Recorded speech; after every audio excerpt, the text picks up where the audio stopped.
2020년 새해 인사드립니다. 부동산 시그널, 새해에도 여러분들의 부동산을 풍성하게 해드릴 수 있는 알찬 시그널 보내드릴 텐데요. 자, 오늘 함께 해주실 전문가분 먼저 소개해드릴게요. 오늘 JYP홀딩스의 박성규 대표님과 함께 하겠습니다. 대표님 안녕하세요. 네, 안녕하십니까. JYP홀딩스의 박성규입니다. 우리 시청자 여러분 새해 복 많이 받으십시오.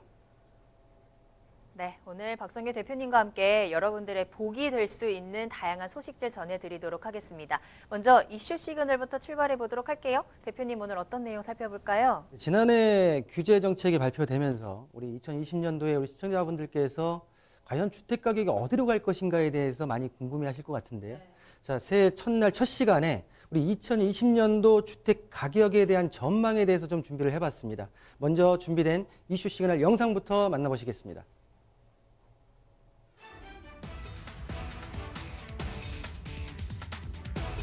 2020년 부동산 시장을 전망하는데 주목해야 할 단어로 숫자 1이 꼽혔습니다. 1은 원도심 재생사업과 1인 경제, 기준금리 1% 시대를 뜻하는데요. 신도시나 택지지구 등의 부작용을 인지한 정부가 원도심 재생사업에 중점을 두고 있고 외곽지역 인구가 급증하면서 출퇴근 시간 증가, 교통체증, 환경오염, 주택가격 상승 등이 문제점이 나타나자 이주민이 다시 돌아오는 도심 회귀 현상이 나타나고 있습니다. 일코노미도 주요 트렌드 중 하나입니다. 수전시설, 발코니 등을 갖춘 도시형 생활 오피스를 의미하는데요. 통계청에 따르면 지난해 기준 국내 1인 가구 비중은 29.3%였고 이 비중은 2035년에 35.2%로 늘어날 것이라 전망했습니다. 금리 인하도 부동산 시장에 영향을 미칠 것으로 보입니다. 금리 인하로 유동자금이 풍부해지자 부동산 시장이 들썩이고 있는데요. 적은 자본금으로 임대 수익 창출이 가능한 수익형 부동산의 대표주자 오피스텔이 주목받는 이유입니다. 부동산 업계에서는 강력한 부동산 규제 정책과 내수시장 침체가 있긴 하지만 여러 가지 호재도 분명하기 때문에 내년 전망이 어둡지만은 않다고 진단했는데요. 오늘은 2019년 부동산 결산과 함께 2020년 부동산 전망을 더 자세히 살펴보겠습니다. 네, 앵커님. 제가 4자성어를 하나 준비해봤는데요. 2020년 주택가격 전망의 4자성어. 좀 언밸런스하긴 한데 자, 보시는 대로 온고지신입니다. 우리가 항상 어떤 대책이 나오고 주택가격의 동향을 봤을 때 옛 가격 동향을 회귀해서 분석을 해보게 되면 앞으로에 대한 부분 자체를 좀 예측할 수 있지 않을까라는 부분 자체로 우리 시청자님들께서 이 온고지신에 대한 4자성어 부분 자체를 한번 생각해 볼 필요가 있다라고 좀 말씀 좀 드리고요. 자, 그 뜻을 한번 해석해 보게 되면 옛 것을 익혀서 그것을 미루어 새 것을 암이라는 부분 자체로 해석이 되는데요. 자, 보시는 대로 2020년 주택가격 전망. 현재 정부에서 18가지의 작고 큰 대책들이 나왔지만 함축적으로 종합 부동산 대책 같은 경우에는 4가지로 정리를 좀 해볼 수가 있겠습니다. 자, 보시는 대로 2017년도 6.19 대책, 그리고 바로 이어진 8.2 대책, 그리고 지지난년도죠. 2018년도 9.13 대책, 그리고 최근 작년도 12월 달에 발표된 16 부동산 대책을 들 수 있는데요. 자, 이 모든 내용들이 부동산에 대한 수요와 공급에 관한 정책이었습니다. 자, 이 정책들을 가지고 과연 이 정책들이 발표됐을 때 거래량과 그리고 실거래가가 어떻게 변했는지에 대한 부분 자체를 한번 파악해 볼 필요가 있다라는 부분 자체로 좀 말씀을 좀 드리겠고요. 자, 첫 번째로 가장 컸던 현 정부 들어서 가장 강도가 셌다고 느껴졌던 처음이었고 그 정책에 있어 8.2 부동산 대책의 주요 내용을 좀 확인해 볼 텐데요. 일단은 가장 큰 목적 자체는 투기 수요 차단. 보시는 대로 투기 과열지구 그리고 투기 지역을 지정한 내용 자체가 가장 컸고요. 두 번째로는 다주택자 투기 억제를 위해서 다주택자 2018년도 4월 1일부터는 다주택자에 대한 양도세를 중과하겠다라는 부분 자체의 내용이 큰 골자였고요. 그리고 보시는 대로 주택 공급 확대에 대한 부분 자체가 17만 가구, 5만 가구를 공급하겠다. 그리고 청약제도를 정비하겠다는 내용이었는데 그럼 2017년도 8월 2일 날 발표된 부동산 대책 이후에 대책 전후로 해서 매매 거래에 대한 증감률을 좀 보겠습니다. 보시는 대로 8월 2일 대책 전과 후의 거래량 부분 자체가 현격하게 줄어든 부분 자체를 볼 수가 있는데요. 그렇다고 하게 되면 이 대책이 우리 현 정부 들어서 우리 부동산에 관심을 했던 많은 시청자분들한테 가장 큰 충격적인 대책이 아니었나. 그 당시에는 회귀에 생각해 보게 되면 지금 더 단계적으로 강도가 높은 대책이 나왔지만 처음 맞이하는 큰 대책에 의해서 좀 주춤하는 거래량 부분 자체를 보였던 2017년도 8월 달, 8월, 9월, 10월 달에 지금 모습을 보고 계시고요. 자, 그러면 8.2 대책 이후에 전후로 해서 매도 매수 지수에 대한 부분 자체를 한번 확인해 볼 텐데요. 자, 이 노란선 같은 경우에는 매수자고요. 그리고 파란선 같은 경우에는 매도자입니다. 자, 8.2 대책 직후 이전 같은 경우에는 매수자가 많았어요. 물량보다 내가 사고 싶은 집보다 살려고 하는 사람들이 현격하게 많았는데 8.2 대책 이후의 그래프를 보시게 되면 매도 지수가 높아지고 매수 지수가 현격하게 떨어진 모양새를 볼 수가 있습니다. 그러면 이런 매도 매수 지수가 과연 가격의 영향 부분 자체에 있어서 정비례 부분 자체로 갖느냐에 대한 부분 자체를 볼 필요가 있는데요. 자, 보시는 대로 1년 뒤에 8.2 대책 이후 2018년도 8월 달의 가격 변동률을 보시게 되면 8.2 대책의 주요 내용 자체가 투기지역과 투기과열지구를 묶는 부분 자체였는데 투기지역과 규제지역인 투기지역과 투기과열지구에서는 8.2 대책 1년 전 상승률보다 더 많이 가격 상승률을 보였다라는 부분 자체가 보이고요. 자, 규제가 약한 조정 대상 지역 부분 자체 같은 경우에는 그 8.2 대책 전 1년보다도 가격대 부분 자체가 그렇게 많이 오르지 않은 모습 자체. 그리고 규제가 없는 지역 같은 경우에는 현격하게 규제에 대한 부분 자체에 있어서 영향을 받았는데 결론적으로 규제를 하려고 했던 지역 자체는 가격이 오르고 상대적으로 규제에 있어서 관심을 덜 가졌던 지역 같은 경우에는 가격이 내려가는 현상이 벌어졌다라는 부분 자체로 그 다음 대책이 9.13 부동산 대책이 나오게 됩니다. 이 흐름 자체를 정확하게 읽어야지 지금 12.16 대책 이후에 2020년도에 부동산 주택가격 동향을 확인할 수 있다라는 부분 자체를 말씀드릴 수가 있겠고요. 자, 보시는 대로 9.13 대책, 우리 8.2 대책, 9.13 대책, 12.16 대책 많은 전문가들이 나와서 했고 언론에서 많이 보도가 됐기 때문에 우리 시청자분들께서 많이 알고 계시겠지만 한 번 더 복습한다는 개념 자체로 보신다고 하게 되면 일단은 9.13 대책 주된 내용 같은 경우 종부세였죠. 종부세 같은 경우에 최고 3.2%를 중과하고요. 지금 보시는 대로 조정 대상 지역 내 다주택자의 세부담을 상한시켰고요. 그리고 집을 갖고 있는 규제 지역 내의 신규 대출을 금지하는 그리고 9억 초과하는 실거주 목적에만 대출을 허용하는 대출 규제 내용 자체가 이제 나오기 시작합니다. 또한 고가 9억 원 이상이죠. 고가 1주택자인 장기보유 특별공제 혜택 자체를 축소시키고 임대사업자 같은 경우에는 취득세, 취득 양도세에 대한 부분 자체까지도 중과시키는 내용들을 담고 있는데요. 그러면 이 내용들 이후에 거래량을 좀 한번 볼 필요가 있다고 좀 말씀 좀 드리겠습니다. 자, 보시는 대로 8.2 대책 이후의 거래량과 9.13 대책 이후에 학습 효과를 한번 얻고 나서 대책에 대한 부분 자체도 거래량 부분 자체가 떨어지긴 했지만 마이너스까지는 떨어지지 않았습니다. 일단은 내성이 일단 생기는 거죠. 8.2가 더 세냐 9.13이 더 세냐 그리고 지금 최근에 나와 있는 12.16이 더 강도가 단계적이죠.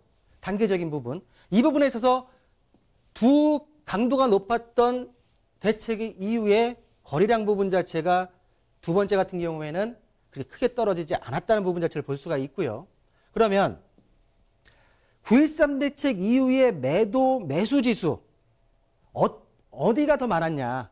9.13 대책 기점으로 해서 그 전에 치고 올라갔던 매수 우위 지수 부분 자체가 매도 부분 자체보다는 떨어지지 않은 모양새를 보이고 있습니다. 이 얘기는 뭐냐면 결론적으로 뭐냐면은 현실적으로 지난 연도 5월달, 6월달까지 거래량과 가격대 부분 자체가 안정화 하락으로 갔지만 이 부분 자체의 내성 부분 자체가 아직까지 매수 수요가 살아있다는 부분 자체를 지금 보여주고 있는 부분 자체고요. 82 대책과 9.13 대책이 나오면서 공동주택, 아파트에 대한 전국적인 실거래가 지수를 보시면 결론적으로 전반적으로 우상향의 곡선을 보이고 있지만 82 대책, 안정화 대책 같은 경우에는 현격하게 떨어지지 않는 우상향 곡선을 보이고 있습니다. 9.13 대책, 대출을 옥죄면서 공동주택 실거래가 지수 자체가 현격하게 떨어진 모양새를 보이고 있는데요. 현 정부에서 원하는 거는 주택 가격의 안정화입니다. 지금 보시는 대로 82 대책 전에 올라갔던 폭등, 가격이 많이 올랐죠. 그리고 9.13 대책 이전에 올라갔던 이 가격적인 상승 부분 자체가 없게 완만한 상승 곡선을 그려서 올라갈 수 있는 부분 자체를 원하는 게 현 정부의 모토라 생각이 들고요. 그러면 이 부분 자체에 있어서 향후 12, 16 대책 부분 자체가 나올 때도 가격이 현격하게 올랐습니다. 그러니까 앞으로도 추가적으로 이런 곡선이 벌어질 때마다 제가 예고하건대 충분히 후속 대책을 준비하고 있다. 라는 부분 자체로 주택시장을 접근해야 된다. 라는 부분 자체를 좀 말씀드리고 싶고요. 그러면 12, 16 부동산 대책 주요 내용을 좀 보시겠습니다. 자, 보시는 대로 초고가 아파트 15억 이상 같은 초과되는 아파트는 주택담보대출이 금지됐고요. 전세자금 대출을 이용해서 신규주택 매입을 제한시켰고 종부세와 공시가격을 상한시켰고 현실화시켰고 분양가 상한제에 대한 적용지역 자체를 확대시켰다는 내용인데요. 그러면 지금 보시는 이 그래프 같은 경우에는 서울 지역의 가격대별, 자 보시는 대로 서울 전 지역을 봤을 때 6억 이하의 공동주택 아파트 가격 같은 경우는 거의 3% 정도가 나옵니다. 그리고 6억부터 9억까지 잘랐을 때 한 20%가 좀 넘고요. 그리고 15억 이상 부분 자체를 봤을 때 15.5%의 비율이 나오는데요. 보신 대로 강남 3구 같은 경우에는 15억 이상의 지금 초록색 부분 자체가 현격하게 많고요.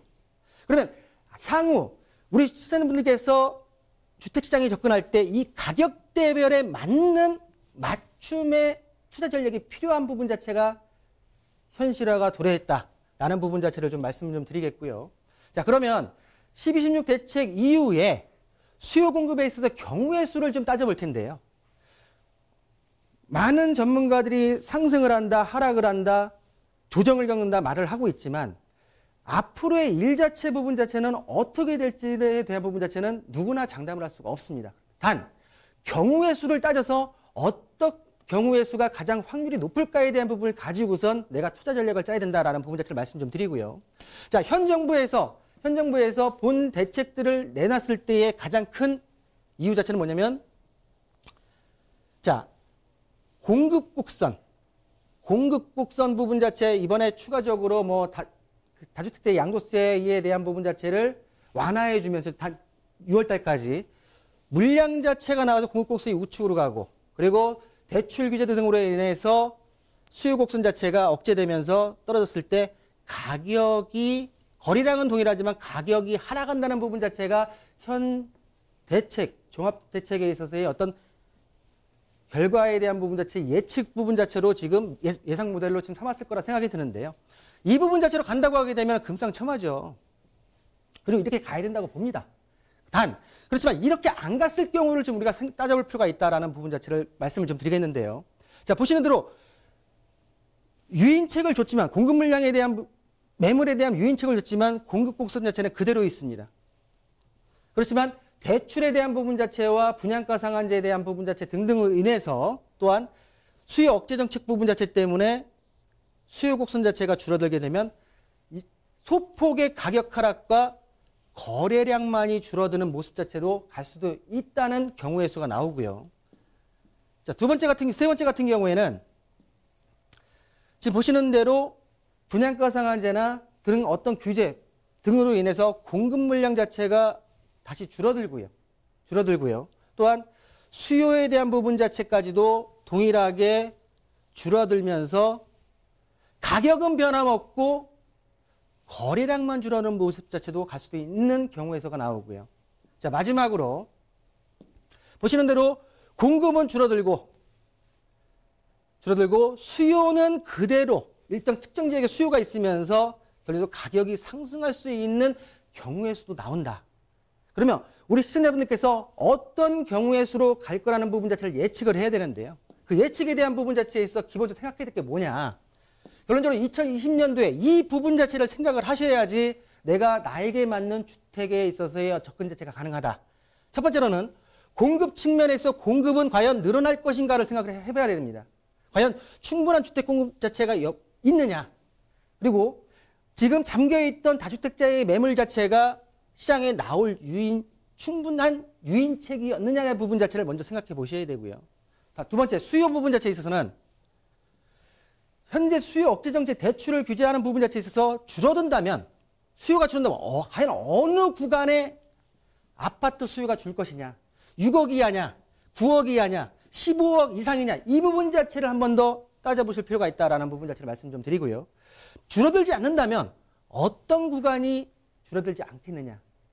그리고 마지막으로 서울이나 여러 시청자분들께서 살고 계시는 지역에 있어서 여러분들이 지금 접근하려고 있는 주택시장 아파트에 대해서 공급이 시장을 끌어가느냐, 수요가 시장을 끌어가느냐에 대한 부분 자체를 명확하게 인지를 하신 상태에서 올 2020년도 주택 가격 시장에 있어서는 접근이 좀 필요하지 않을까라는 부분 자체를 말씀 좀 드리고요. 자, 마지막으로 플러스에서 현재 지금 1172조라는 유동자금이 지금 풀려 있습니다.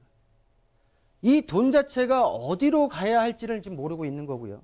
또한 현 정부 내에서는 여러 교통망이나 건설 경기에 대한 부양 자체를 부르짖고 있습니다. 근데 반대적으로 주택 안정화와 부분 자체와 맞물려 가지고 언밸런스한 부분 자체 있지만 전반적으로 경기 침체에 있어서 정부 차원에서는 부동산 부분 자체 경기 자체를 살려야 되는 게 맞고요. 단 뭐냐면 예전 정부처럼 주택을 가지고 경기 부양책으로 쓰지 않겠다는 게 현 정부의 강국하고 확실한 정책이기 때문에 이런 부분 자체에 있어서 시청자분들께서 먼저 한 번 더 확인하시고 주택시장에 접근하시는 게 올바른 투자 전략이다라고 정리해드리겠습니다.